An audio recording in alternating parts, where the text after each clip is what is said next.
नमस्कार दोस्तों, हमारी आज की कहानी है प्रतिबिंब। बरखा आज बहुत खुश है। बेटी श्रुति का नीट का रिजल्ट आया है। उसका चयन हो गया है। 630 नंबर आए हैं। किसी अच्छे मेडिकल कॉलेज में दाखिला हो जाएगा, सोचकर बरखा खुश हो रही थी। जल्दी से अपनी माँ को बताने के लिए मोबाइल उठाया ही था कि उनकी कॉल आ गई। वह समझ गई कि मम्मी ने रिज़ल्ट पूछने के लिए फ़ोन किया है। हाँ मम्मी, हो गया श्रुति का सिलेक्शन, बताते हुए उसकी आंखें छलक पड़ीं। अरे वाह, बधाई हो तुम्हें और श्रुति को भी। कहाँ है वह? वो वरुण के साथ मिठाई लेने गई है, आएगी तो बात कराती हूँ। बरखा, आज तुम्हारे पापा होते तो बहुत खुश होते। कितनी चाहत थी उनकी कि उनके परिवार में कोई डॉक्टर बने। कहते हुए माँ का गला रुंध गया। हाँ ज़रूर, ये आप लोगों का आशीर्वाद ही फलीभूत हुआ है, वरना मुझे तो डर था कि कहीं। कहते हुए बरखा भावुक हो उठी। ऐसा मत सोच बरखा, श्रुति बहुत समझदार है, बिल्कुल तुम्हारी तरह। समझ लो, तुम्हारा ही प्रतिबिंब है। माँ का स्वर बरखा को अभिभूत कर गया। खुद को गौरवान्वित सा महसूस करने लगी।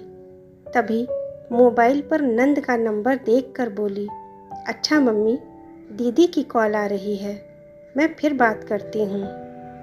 फिर एक के बाद एक अनेक फ़ोन आए। वह उत्साहित होकर सबको बता रही थी। थोड़ी देर बाद वरुण और श्रुति वापस आए। मिठाई के साथ साथ डोसा भी ले आए थे। खाने के बाद बरखा बैठी ही थी कि नज़र कुर्सी पर रखे अधतहे कपड़ों पर गई। ओह, खुशी के अतिरेक में कपड़े की तह लगाना तो भूल ही गई। उसे स्वयं पर हंसी आ गई। कपड़े तह करके अलमारी में रखे और बिस्तर ठीक कर लेट गई। जितनी खुश थी उतना ही सुकून भी था कि बेटी के भविष्य का रास्ता बन गया। तभी माँ के शब्द अभी तक कानों में गूंज रहे थे। प्रतिबिंब, वह बुदबुदाई। ठीक ही तो कहा मम्मी ने, श्रुति बिल्कुल मेरे जैसी ही है।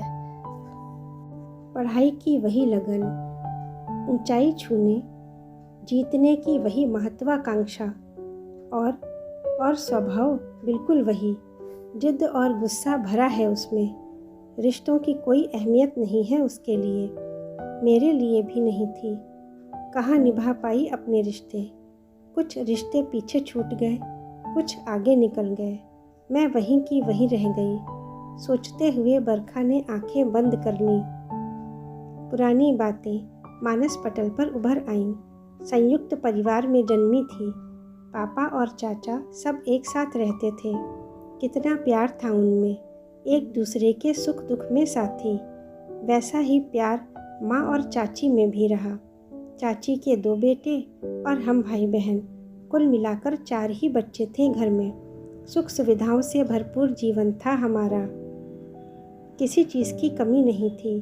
तीनों भाई शांत थे। मैं ही शुरू से नक चढ़ी थी। अकेली लड़की होने से लाड़ खूब किया सबने। शायद इसीलिए जिद्दी हो गई थी। रोज़ खाने में नखरे करना, बात बात पर गुस्सा दिखाना, जिद करके अपनी बात मनवाने की आदत बन गई थी। 14 साल की उम्र में ही अपनी माँ के प्रति खींच और झुंझलाहट पनपने लगी थी उसके मन में, क्योंकि एक माँ ही थी जो उसे रोकती टोकती रहती थी हर समय। कभी प्यार से समझाती, कभी डांट कर, लेकिन वह कहाँ समझ पाई थी, या शायद समझना चाहती ही नहीं थी। बस एक होड़ थी आगे निकलने की, भाइयों को नीचा दिखाकर साबित करने की कि मैं सबसे काबिल हूँ, मेरी बराबरी कोई नहीं कर सकता। घर के काम में भी कभी सहायता नहीं की। कितना रोष व्यक्त किया माँ के प्रति, लेकिन माँ, वो तो जाने किस मिट्टी की बनी थी, सब सह लेती। चाची सरकारी स्कूल में पढ़ाती थी। सुबह 7 बजे निकलती तो 3 बजे वापस आती। तब तक माँ अकेले ही खटती रहती, बिना कोई शिकायत किए हुए। समय का चक्र चलता रहा। भाइयों की पढ़ाई पूरी हुई, सबकी शादी हो गई। मैंने भी बायोटेक से स्नातक करके नौकरी कर ली। पापा ने अच्छे संपन्न परिवार में शादी तय कर दी। सबको चिंता थी कैसे निभा पाऊंगी। चाची ने माँ से कहा था, अच्छा परिवार मिला है बरखा को, बस प्यार से निर्वाह कर ले जाए, जो मैं कभी नहीं कर पाई, क्योंकि मेरा सपना था खूब कमाना और अपनी तरह से जीवन जीना। रिश्तों की कद्र नहीं थी मुझे। याद है एक बार माँ को ताना मारते हुए कहा था, मुझे ना आप जैसे महान नहीं बनना, क्या मिलेगा आपको सबके लिए इस तरह करके। माँ हंस दी थी, समझाते हुए बोली, परिवार अच्छा हो तो रिश्ते सबसे बड़ी पूंजी होते हैं, आजीवन काम आते हैं। अभी नहीं, जब मेरी उम्र तक पहुँचोगी तब समझ जाओगी। अनसुनी कर दी थी माँ की बात। ससुराल में रहना ही नहीं पड़ा। वरुण की नौकरी मुंबई में थी, इसलिए 4 दिन वहाँ रहकर मुंबई आ गई। मेरे सपनों को जैसे पंख मिल गए। यहाँ सब कुछ मेरा था, मेरे अनुसार चलता था। साल में 1-2 बार ही छुट्टी लेकर घर जाकर सबसे मिल आते। फिर श्रुति का जन्म हुआ। बहुत उत्साहित होकर उसका पालन पोषण किया।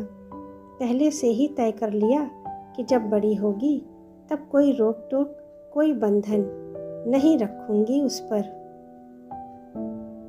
जो मैंने झेले थे करने दिया उसे, उसके मन का। परंतु उसके 12 साल के होते ही एकाएक उसकी सुरक्षा की चिंता मन में घर करने लगी। खुली छूट तो दे दी, पर अवसर पाते ही उसे समझाने लगती, वही जो मेरी माँ समझाती थी। समय के परिवर्तन ने मुझे माँ की और श्रुति को मेरी जगह खड़ा कर दिया था। श्रुति का पलटकर जवाब देना, हर बात पर बहस करना मेरे मन को विचलित कर देता। कैसे गुजारा होगा इसका सोचकर परेशान हो जाती मैं। जिस संतान के लिए हम मेहनत कर रहे थे, उसके कटु शब्द सहन करना मुश्किल था। अब समझ पाई कि माँ भी मेरे लिए ऐसे ही फिक्रमंद होती थी, और तब मेरा बर्ताव उनको कितना आहत करता होगा। आज माँ के पास सम्मान के साथ साथ रिश्तों की जमा पूंजी है, और मैंने कमाई करके धन की पूंजी तो जोड़ ली, पर रिश्तों में अकेली रह गई हूँ। मैं कभी माँ जैसी सरल, उदारचित, मृदुभाषी नहीं बन पाई। माँ की तरह रिश्तों को संभालना, हर परिस्थिति को सहज पार करना मुझे नहीं आया। हाँ, मैं नहीं बन पाई अपनी माँ जैसी। सहसा वरुण का स्पर्श पाकर बरखा उठ बैठी। वरुण उसके आंसू पोंछते हुए बोला, क्या हुआ, रो क्यों रही हो, और नींद में क्या बड़बड़ा रही थी। माँ जैसी नहीं बन पाई, कोई सपना देखा क्या। नहीं, कुछ नहीं, बस ऐसे ही कुछ सोच रही थी, लगता है वही। बरखा कहकर चुप हो गई। उसके समीप आकर वरुण ने पूछा, तुम कब से परेशान होने लगी। एक बेटी की माँ होने का दायित्व समझ में आया है तब से, बरखा ने कहा, और सोने के लिए लेट गई। लेटते ही विचार आया, अभी भी देर नहीं हुई है। माँ ने कहा था, किसी अच्छे काम की शुरुआत कभी भी की जा सकती है, इसमें उम्र बाधा नहीं होती। यही ठीक है, मैं करूँगी शुरुआत, एक नई शुरुआत, परिवार में रहने की, रिश्तों की पूंजी जमा करने की। मेरा तो बहुत कर लिया, अब हमारा कहकर जीने की। ठीक कहा माँ ने, श्रुति मेरा प्रतिबिंब है, और मैं निश्चय ही मुझे बदलना है, मुझे भी बनना है अपनी माँ का प्रतिबिंब। दोस्तों, एक विशेष उम्र में माता पिता की रोक टोक बुरी लग सकती है। ऐसे में माता पिता के प्रति रोष होना परिस्थिति जन्य हो सकता है। इस रोष को क्षणिक ही रखें, स्थायी रूप ना लेने दें, इसी में हमारा हित है। अगर रचना आपको पसंद आई है तो लाइक करें तथा हमारे चैनल को सब्सक्राइब करें। धन्यवाद।